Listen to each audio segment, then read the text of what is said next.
I didn't think that I would develop an interest in another sport because all through my life, my focus, energy, everything went to cricket. But I ended up liking pickleball. And then maybe you will lead India in pickleball. Who knows? At 50, Yeah, yes. why not? Is she here yet? Okay, now I'm panicking. Oh, you outdid me. Big is always better. I'm hot.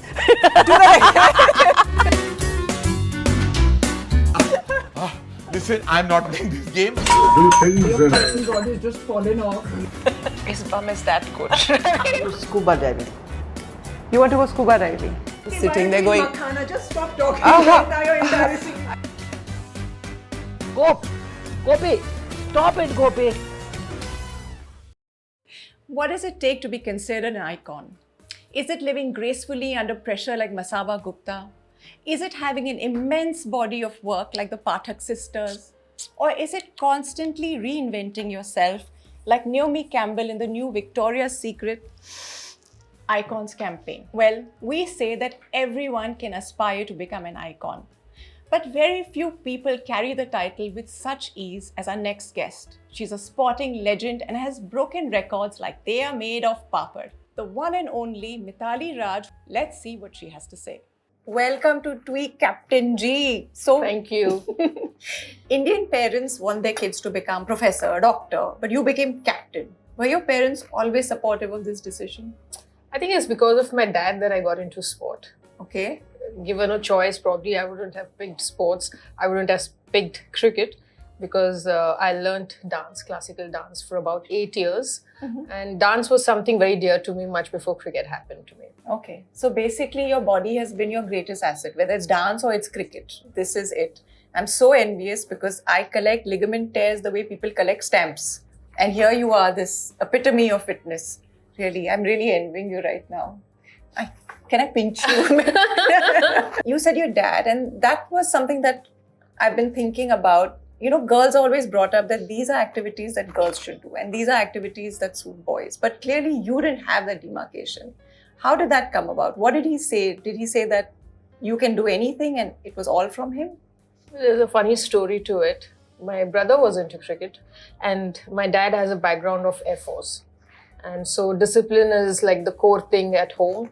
And being the younger child, like the second child, and I used to get up pretty late, the last person to get up at home. And to only inculcate the habit of early rising, my dad said, let's take her along to the ground at 6 in the morning. So it was pretty torturous, to be very, very honest. That's how I got introduced to the sport. And it's a very common thing also to ape your older sister or older brother, what they're doing in those years. So I wanted to do exactly what my brother was doing. So they do say early bird gets the worm. You got the worm, the ball, endorsements, commentary, everything just because of waking up early. Please, this is what it means. Wake up early and then you will become like Mithali Raj. No, you'll never become like her because she is extraordinary, but give it a shot. As a kid, you wanted to become like your brother. What was that moment when you decided that, you know what, not only am I better than my brother, I'm better than any boy on the field? I don't think I have that one moment, but I've always competed. Whenever my dad would tell me like, you can't do this, only to prove him wrong, I would like end up doing that. And also sometimes in those years, in 90s, it wasn't very easy for girls to play cricket, and just not cricket, but sports as well. When people question my parents about what is there in cricket, ये तो लड़कों का game है, क्यों लड़की को इसमें डाल रहे हो, इसमें क्या है, ना पैसा है ना कुछ है. And then, you know, hearing my dad say like, India jersey is something I wanted one of my child to wear. So only to see that dream, that what my dad had for his kids, maybe my brother was not too serious, so I thought let me at least pursue that. But there have been choices that I made that helped me to sort of take me forward in this path. I was preparing for my 12th boards, or the domestic game, which from where they were picking up the 15 for the World Cup in 2000. Like any other teenager, I wanted to give my boards. I didn't want to be behind in college. And my dad wanted me to let go the boards and go and play those matches. But there was absolutely no guarantee that I would get picked. But, you know, that was a very different situation. Like normally any parent would say give your boards, and here the daughter wanted to give boards and the father said no, just give it a shot, and I ended up playing the World Cup, and since then I've been a regular member. I also read somewhere that your mother, though she's a vegetarian, decided to cook chicken and fish for you because you needed protein, and those are the sort of adjustments that they made. What other kind of adjustments did they have to make to have this world-class athlete in their household? My mother was a working woman. She had to, quit work and be turn into a housewife because she felt that, I wasn't getting the right sort of environment at home. When I come back from training, there's nobody or there's no hot meal on the table. So she wanted to be there, sometimes with injuries. So there's somebody to nurse me. So I think she played a huge role at home. It was like managing academics, dance, and cricket was like 24 hours was too less for me as a kid. I would never do my homework. It was my mother who finished homework for me. She would stay late in the night and finish those homeworks. And I would be right up in the morning submitting that as though like I've done it. But yeah, she's made sure that I follow a routine, and that has gone a long way. Even during COVID, I got back to all those old habits of following a routine, having things set in a day so that I can get through the day. I think that was invaluable during COVID. I did the same thing. I broke up the entire day into blocks. And then I would have something to do in those blocks because otherwise time was just weighing on your hands and you had to divide it up to use it. Otherwise your brain was getting fragmented completely. We spoke about your physical fitness, but I was just looking at an interview of Abhinav Bindra and he was talking about how he trained mentally also for his sport. He went and he got some brain mapping done, and then he was also, floating in some sensory tank. What are the things that you did to prepare mentally? Because cricket is also a mental game as much as it's physical. The concept of the mental side of it, I understood quite late in my life. For me, it was only training, physical training. The mental side to it is like you develop resilience, and that happens like how you prep yourself in terms of your skill or your fitness. Similarly, you also give time to your mental preparation during your training. It is nothing different. For me, the biggest awareness was I had a tear in my knee in 2005, much before the World Cup. And since then, I've been, all through my career, I've played with that injury. So the mental preparedness for me was more to do with how I train along with the pain, and how I have to endure it in training so that when I get onto the field, it doesn't disturb my focus. Like sometimes the physical pain is so much, it's sort of excruciating at times. I mean, it diverts your focus, and I didn't want to do that when I get onto the field. So for me, the mental training was that. That's one part, the injury and the pain, but there's another, you're facing, millions of people. Sometimes the people are cheering for you, sometimes they're booing you. How do you then have strength at that? Is there something you tell yourself that, I'm incredible and I'm going to just kind of manage? What do you tell yourself at that time? See, my career, the initial good 10 to 15 years of career was in obscurity, to be very honest. Not many knew about women's cricket. So whether I scored 100 or not, whether I got to play a series or not, I mean, nobody cared. It was just the stats. Only post 2017, a lot of this attention and women's cricket got into the limelight, where on a digital platform, you get trolled, you get, appreciated, and all of that is there. So for me, the challenge was to first accept that I'm in the spotlight. That was a huge change. For someone, for about 16 to 17 years of your career, you are with your own self. You're the one who's sort of understanding whether your performance is good enough or not. You're the person who's judging it. And suddenly here comes post that World Cup where your performance has been dissected by people who've not even watched women's cricket for years. But I think that's part of being, recognized, being famous. There is good things and there's bad things, and you'll have to take it in your stride. But you spoke about the spotlight. And the spotlight, yes, it can be illuminating and it can give you a nasty burn. But the first time I heard of women's cricket was because of you. You were the one who kind of exploded onto that scene. And what you said earlier about men's cricket and women's cricket, there is a very clear line. It's even in the movie business, male stars are treated differently, female stars are different. And in cricket especially, you can see that divide. How did you deal with that discrimination?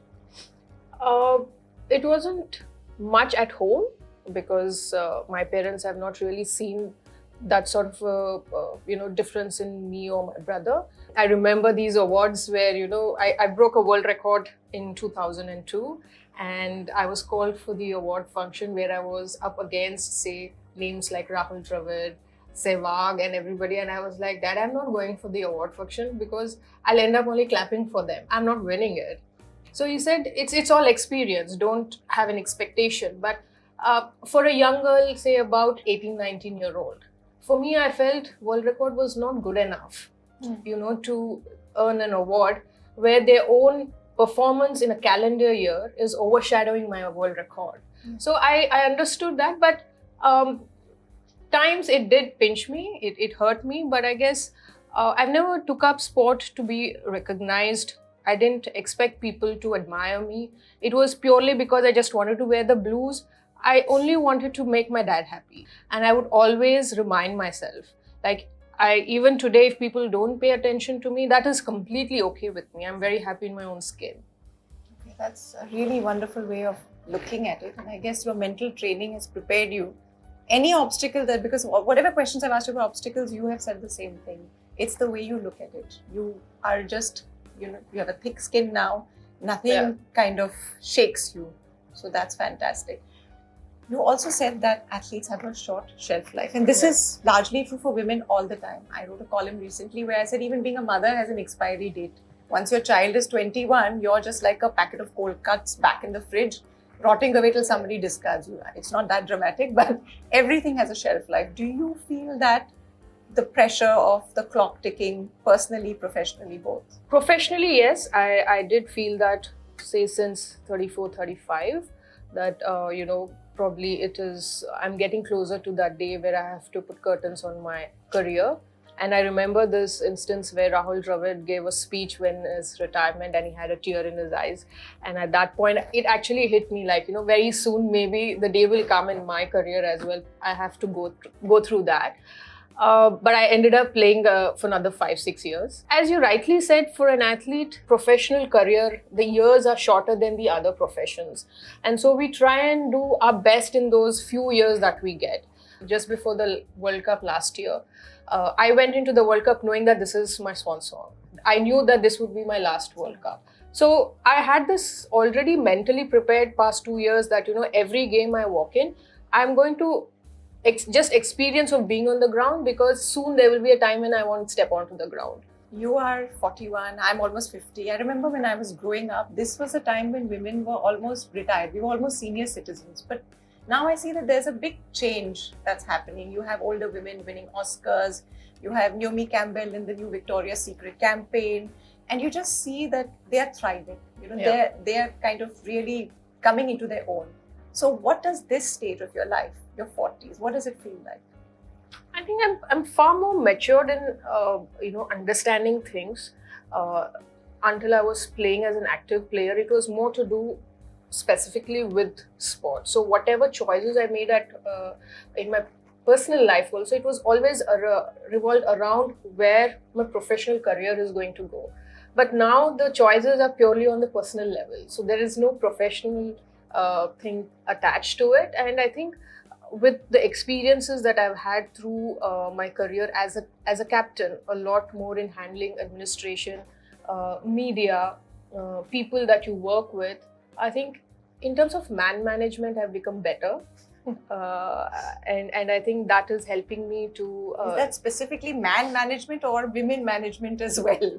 Because I know as a woman that man management is a skill we all need more than handling other women around us. So is that what you mean? Well, good with handling people.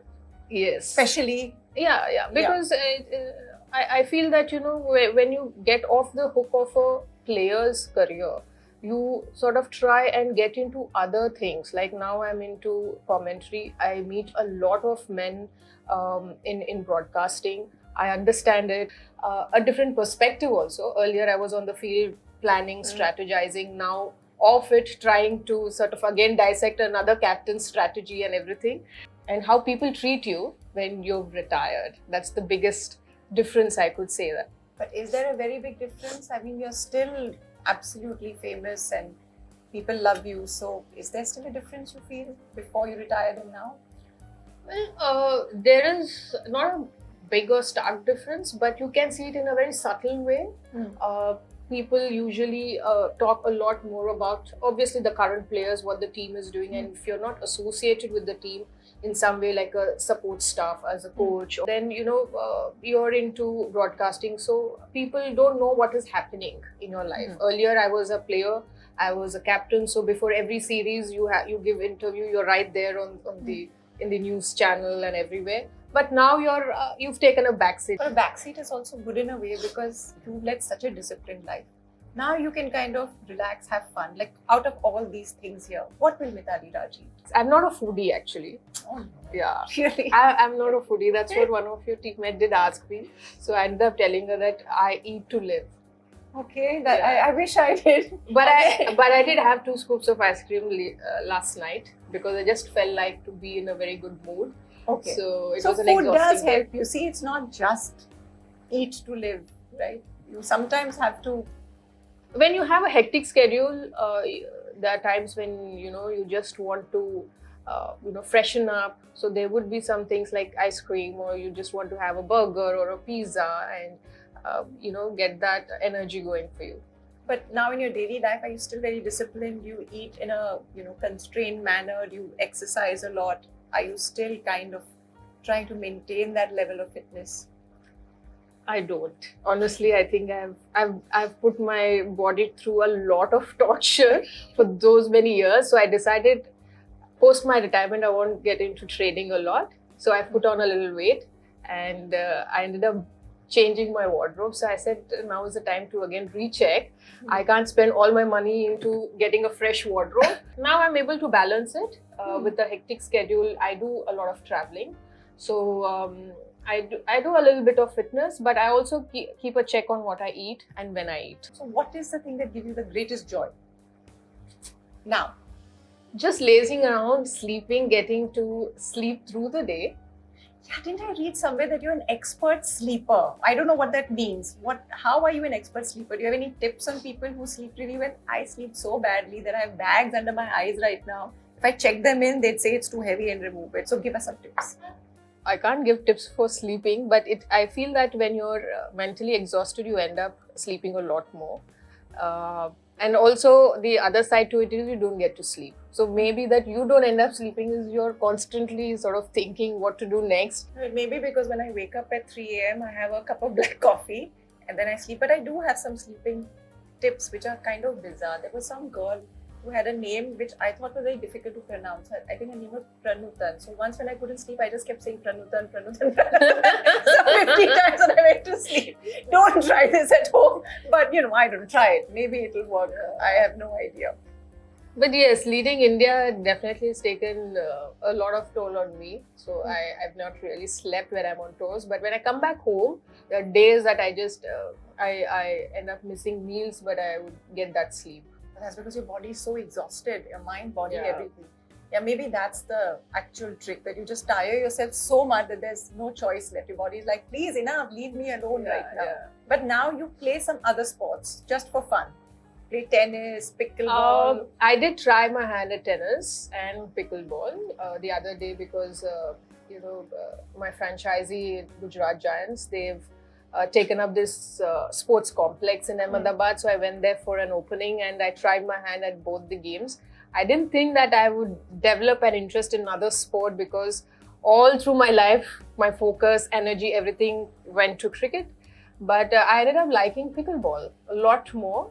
And maybe I'll find some academies where they will enroll a person like me to start learning pickleball. And then maybe you will lead India in pickleball. Who knows? At 50, Yeah, yes. why not? There's never a cutoff date. Yeah. I mean, I think that you have been this icon role model for young women all across the country. What do you tell them is your greatest strength, aside from your formidable biceps? Do you really think you have biceps? Can you make up? If you flex, I'll try. Let's just put it that your biceps are at least 50 times better than mine. So, Well, I'm an athlete, so my physical makeup is made of an athlete, and no comparison to you, for sure. no. Yeah. What is your greatest strength aside from your biceps? One thing I've learned through my difficult phases in my career is that to not give strength to people to break your spirit. That power should be yours alone, and it should be in your hands. No matter how difficult the situation is, sometimes you just feel the end of the world, but don't ever break your spirit, and the power should be with you. How do you keep that power with you? It's easier said than done. So how did you actually do it? And you remind yourself. I mean, it's your life, the choices that you made. People can judge because people are not in your shoes. They don't know what emotions you're going through, what's the backstory, what are your vulnerabilities. Not many know about it. And even times you feel that you have your spouse, your partner, your parents, you can probably express it, but you alone can pull yourself up. You've got to be your own cheerleader.